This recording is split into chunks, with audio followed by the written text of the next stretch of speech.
Considering that I had aspirations that ran entirely counter to broadcasting when I was a kid. I wanted to be an Air Force pilot. I thought about being a police officer. I wanted to be a ball player. I considered the priesthood, and somehow the hand of God shepherded me into broadcasting, which fit into my strengths and weaknesses because I was a terrible procrastinator when I was young, okay? So to find a line of work that you couldn't procrastinate, it had to be done. They didn't want to hear any excuses. You had to work or you didn't. And also I had some skills. I could write a little. I was curious.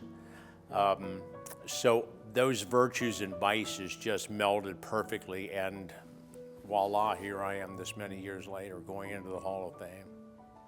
One of the biggest days of my career happened when I was still at Channel 12, and Buddy LaRosa called and said that he was going to have a gathering the next morning down at a little boxing club, okay, opposite City Hall. So I got a crew, went down there, and who is there but Joe Frazier and his singing group, the Knockouts. They are in town for a date, okay, and he was going to do a little boxing exhibition with some of Buddy's proteges down there. So put the story together, put it on the air at 6 o'clock, and then I'm relaxing after I get off the air, 6:45. Nick Clooney comes back to the sports department, and he said, the photographer's going to meet you at the side door. Go over to the Stag Barber Shop on Woodburn Avenue in Evanston. Muhammad Ali is over there getting a haircut. And I took a big drag off my cigarette. We all smoked back then. Nick, what would Muhammad Ali be doing getting a haircut over in Evanston? He says, well, why don't you just go over there and find out? Well, I walked in and had a barber chair in the middle of the room. Here's the champ, got the cape on, and the barber is dealing with people trying to get their pictures taken with their champ. And I say, champ, you got time for one more? And he goes, yeah, sure. And I locked up.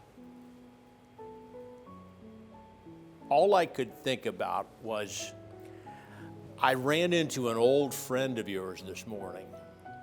And he looked at me and said, who's that? And I said, Joe Frazier. He came up out of the chair, the gown is flying around. He says, Joe Frazier, Joe, this town ain't big enough for me and Joe Frazier. And I thought, oh my Lord, he's going to hit me. All I could think about was I was going to be knocked out by the champion of the world. It was, what a day.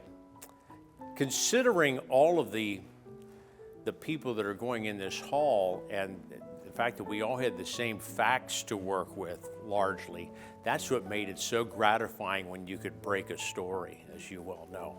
Just realizing the alarm bells that you were going to set off everywhere in town. That's if you got it right.